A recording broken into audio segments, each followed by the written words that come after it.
વિધાનસભાની ચૂંટણીમાં મતદાનને હવે ગણતરીના દિવસો બાકી રહ્યા છે, ત્યારે તમામ રાજકીય પક્ષોના રાષ્ટ્રીય નેતાઓએ રાજકોટમાં પ્રચાર પ્રસાર શરૂ કર્યા છે। ત્યારે કોંગ્રેસના ગુજરાત પ્રભારી રઘુ શર્મા આજ રોજ રાજકોટમાં કોંગ્રેસના પ્રચાર અર્થે આવ્યા હતા। રઘુ શર્માએ ભાજપ પર આકરા પ્રહારો કર્યા હતા। આ તકે રઘુ શર્માએ મીડિયાને જણાવ્યું હતું કે રાજકોટમાં જરૂરથી પરિવર્તન આવશે। વધુમાં રઘુ શર્માએ જણાવ્યું હતું કે તેમને સારો પ્રતિસાદ મળી રહ્યો છે। કોંગ્રેસની ભારત જોડો યાત્રાને પ્રચંડ જન प्रतिसाद મળી રહ્યો છે અને રાહુલ ગાંધીને લોકો ચાહી રહ્યા છે। कांग्रेस के पूर्व अध्यक्ष आदरणीय राहुल गांधी जी, जैसा पूरा देश जानता है, पिछले 7 सितंबर से भारत जोड़ो यात्रा में निकले हुए हैं। 2000 किलोमीटर की यात्रा उन्होंने तय कर ली अब तक। उसके बाद वो गुजरात में विधानसभा चुनाव के प्रचार के लिए 21 तारीख को राजकोट आ रहे हैं और साउथ गुजरात में महुआ, 2 बड़ी आम सभाएं 21 तारीख को होगी गुजरात में। मैं समझता हूं जैसा देश में माहौल है, आज नफरत का माहौल है, हिंसा का माहौल है, डर का माहौल है, उसमें भारत जोड़ो जो हमारी उदयपुर में नवसंकल्प शिविर हुआ था, उसमें कांग्रेस पार्टी का फैसला था कि कांग्रेस राहुल जी के नेतृत्व में कन्याकुमारी से लेकर कश्मीर तक भारत जोड़ो यात्रा निकालेगी और बहुत ही शानदार और सफल तरीके से तमिलनाडु, केरला, कर्नाटक, तेलंगाना, महाराष्ट्र, इन राज्यों में होती हुई ये यात्रा चल रही है इन दिनों में। 21 तारीख को राहुल गांधी जी गुजरात आ रहे हैं। जिस तरह से देश में आज महंगाई का बोलबाला है, बेरोजगारी चरम सीमा पे है, भ्रष्टाचार रुकने का नाम नहीं ले रहा है, नई भर्ती के नाम पे बेरोजगार नौजवान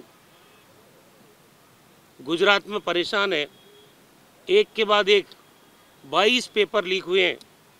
आज भी 5 लाख स्वीकृत पद खाली हैं, कोई भर्ती नहीं कर पाए। 27 साल हो गए गुजरात में भारतीय जनता पार्टी को सरकार में रहते हुए, लेकिन सदी की भीषणतम महामारी आई, ये असफल रहे, विफल रहे गुजरात की जनता को कोविड से बचाने में। और जिस ढंग के हालात यहाँ पैदा हुए, अस्पतालों में बेड नहीं मिला, रेमडेसिविर इंजेक्शन जो कि जीवन रक्षक इंजेक्शन था उसकी मारामारी रही, वेंटिलेटर नहीं मिला, ऑक्सीजन नहीं मिला, लोगों ने एम्बुलेंस में ड्रिप चढ़ाते हुए अपनी ज़िंदगी बचाने की कोशिश की। उस हालात में गुजरात पूरे देश में पहला राज्य है जहां पर पूरी की पूरी सरकार को बदलना पड़ा। मुख्यमंत्री समेत पूरी सरकार को इन्होंने 1-1.25 साल पहले बदला, लेकिन 3 लाख लोगों की ज़िंदगी तो चली गई। उनकी जान बचाई जा सकती थी। मैं खुद आरोग्य मंत्री रहा राजस्थान में, और हमारे राज्य के जो इंतजामात थे, प्रधानमंत्री जी ने खुद ने तारीफ़ की उसकी। तो पड़ोसी राज्य, जब 27 साल से आप सरकार में बैठे हो तो लोगों की हिफाजत करने की जिम्मेदारी महामारी के दौर में आपकी थी। उसके बाद गुजरात में ड्राई स्टेट है, महात्मा गांधी का, सरदार पटेल का प्रदेश है, और यहाँ लंबे समय से शराबबंदी है। लेकिन जिस तरह से जहरीली शराब से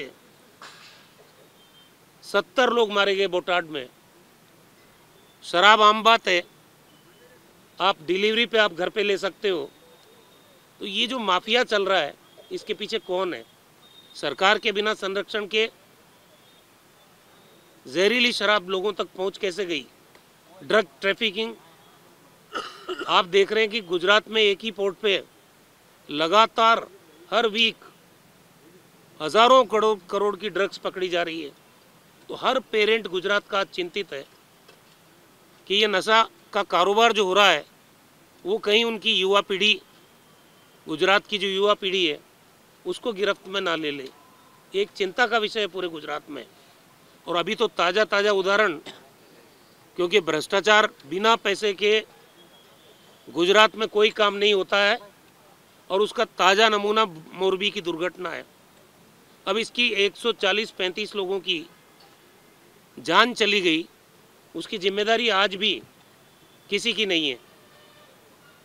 शराब दुखांती का हो जाए, लोगों की मौत हो जाए, कोई जिम्मेदारी नहीं। पेपर लीक हो जाए 22-22, कोई किसी की जिम्मेदारी नहीं, किसी को सजा नहीं। मोरबी में इतनी बड़ी दुर्घटना हो जाए, एसआईटी गठन करके मामले को रफा दफा कर दिया। हमने तब भी कहा था कि हाईकोर्ट के सिटिंग जज से इसकी जांच कराओ, ताकि पता चले कि 2 करोड़ का दावा किया इन्होंने रिपेयरिंग का, खर्च हुए 12 लाख, और फिर उसका लोड कितना था, एक समय में कितने आदमी उस पुल के ऊपर जा सकते थे, उसका बिना मूल्यांकन किए आपने 400 लोगों को चढ़ने दिया। तो ये नेग्लिजेंस जिन लोगों की थी, बिना सरकारी संरक्षण के ये भी दुर्घटना नहीं हो सकती थी। तो आज जरा सी बरसात हुई, पूरी की पूरी गाड़ी सड़क के अंदर उतर गई। ये भ्रष्टाचार के नमूने हैं बीजेपी की सरकार के दौरान। तो आज पूरी गुजरात की जनता में भारी आक्रोश है। मनी मन वो परिवर्तन का संकल्प ले चुके हैं, और हमने भी जो पार्टी के उम्मीदवार बनाए हैं वो उम्मीदवार ताकतवर उम्मीदवार है। कांग्रेस पार्टी में पहली बार वेलकम हुआ है, गुजरात की जनता ने वेलकम किया है कि कांग्रेस ने बहुत अच्छे उम्मीदवार दिए हैं, और हमें पूरा भरोसा है, क्योंकि पहले हमने इस सरकार के खिलाफ चार्जशीट निकाली, आज तक उस चार्जशीट का कोई जवाब नहीं है। डेमोक्रेसी में ये कायदा होता है कि विपक्ष सरकार के 27 साल 5 साल जो भी आपके हैं उसके खिलाफ चार्जशीट दी हमने, उनका जवाब आना चाहिए था कि चार्जशीट गलत है, ये आरोप गलत है। लेकिन खामोशी ये बताती है कि बीजेपी स्वीकार करती है कि जो भी हमने चार्जशीट में बिंदु उठाए सरकार के खिलाफ, उसका जवाब उनके पास नहीं है। फिर हमने मैनिफेस्टो दिया कि खाली हम महंगाई की बात करेंगे, बेरोजगारी की बात करेंगे या भ्रष्टाचार की बात करेंगे।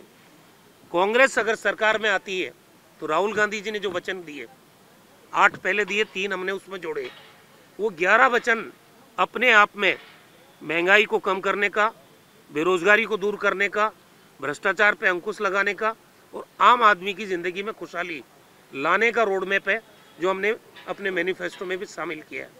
और मैनिफेस्टो अगर 17 का बीजेपी का पूछो तो किसी डस्टबिन में पड़ा हुआ मिलेगा, लेकिन ये ऐसा डॉक्यूमेंट होता है जो डॉक्यूमेंट आप जनता के सामने रख के चुनाव जीतते हो।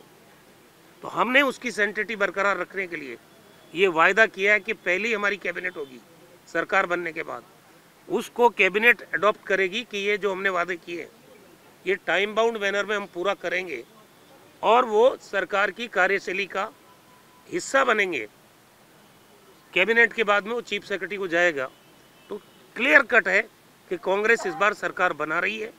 125 प्लस सीट जीतने का हमने द्वारका में संकल्प लिया था, और जो तैयारी कांग्रेस पार्टी की है, अब गली गली में प्रधानमंत्री जी को जाना पड़ रहा है प्रचार के लिए। कभी सुना है देश के प्रधानमंत्री जी डोर टू डोर कैंपेन करें?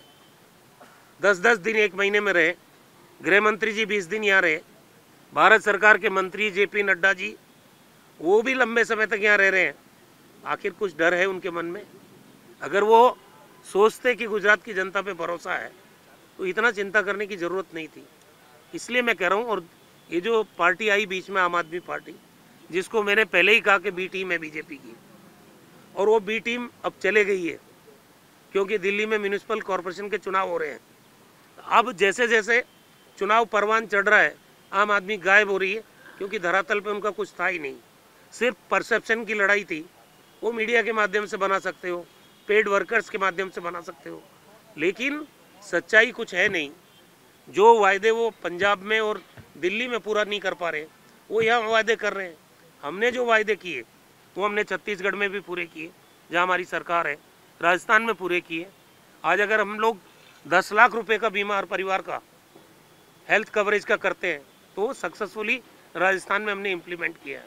अगर हम 5 लाख का एक्सीडेंट बीमा देने की बात करते हैं, वो हमने राजस्थान में इम्प्लीमेंट किया है। जो जो वायदे हम कर रहे हैं वो हमारी सरकार जहाँ जहाँ है उन राज्यों में हम उसको पूरा कर रहे हैं। ये हमारी सच्चाई का प्रतीक। देखिए, भारतीय जनता पार्टी कुछ भी कहे, ये यात्रा जो है इस यात्रा में किसी को आप प्रतिबंधित नहीं कर सकते। कांग्रेस पार्टी की यात्रा है, उस यात्रा में कोई अगर हिस्सा बनता है, साथ चलता है, तो कैसे रोक सकते हैं?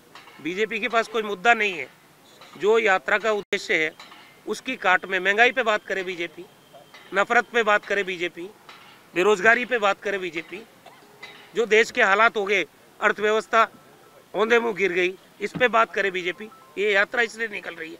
और प्रधानमंत्री जब मुख्यमंत्री थे गुजरात के, तब वो कहते थे कि डॉलर के मुकाबले अगर रुपया गिरता है, देश की इज्जत गिरती है। आज क्या हो रहा है? क्या जवाब है बीजेपी के पास? आपकी अर्थव्यवस्था चौपट हो गई। मेधा पाटकर का गुजरात के चुनाव से क्या लेने देना है? ये भारतीय जनता पार्टी घबराई हुई है। परसेप्शन बनाने के लिए मुद्दा नहीं मिल रहा है। ये सोच रहे थे कि हर चुनाव में कोई न कोई नैरेटिव बनाने के लिए मुद्दा कांग्रेस दे देती थी और उस पर पूरा चुनाव ये बना लेते थे। अब की बार ये परेशान है बीजेपी के लोग कि कांग्रेस कोई मौका दे नहीं रही और उस मौके की तलाश में बीजेपी है, इसके अलावा कुछ नहीं। मैं किसी बात का जवाब देने के लिए बाध्य नहीं हूँ। हम गुजरात के चुनाव लड़ रहे हैं। नहीं, कोई काउंटर नहीं। ये सवाल ही सिरे से खारिज होता है। कोई यात्रा में लाखों लोग चल रहे हैं, उसमें कोई आदमी चले तो उसका क्या मतलब हुआ? महंगाई पे बात नहीं होगी, बेरोजगारी पे बात नहीं होगी, अर्थव्यवस्था पे बात नहीं होगी। ये सब मुद्दे हैं देश के सामने। बीजेपी को इन पे जवाब हम मांग रहे हैं, देना चाहिए। इसीलिए साबित होता है कि भारतीय जनता पार्टी की बी टीम है आम आदमी पार्टी। जेल में वो लोग पूरे ऐशो आराम से रह रहे हैं, तो ये केंद्र सरकार को भी संज्ञान में लेना चाहिए। जो वीडियो आए हैं सामने, एक कैदी को 5 स्टार फैसिलिटी आप कैसे प्रोवाइड कर रहे हो, ये जिम्मेदारी। इसीलिए हमने कहा कि आम आदमी पार्टी बीजेपी की बी टीम है। આવા જ અવનવા વિડીયોઝ માટે અબ તકની ચેનલને સબસ્ક્રાઇબ, લાઇક અને શેર કરતા ના ભૂલશો। આ જ રીતે જોડાયેલા રહો અબ તક સાથે।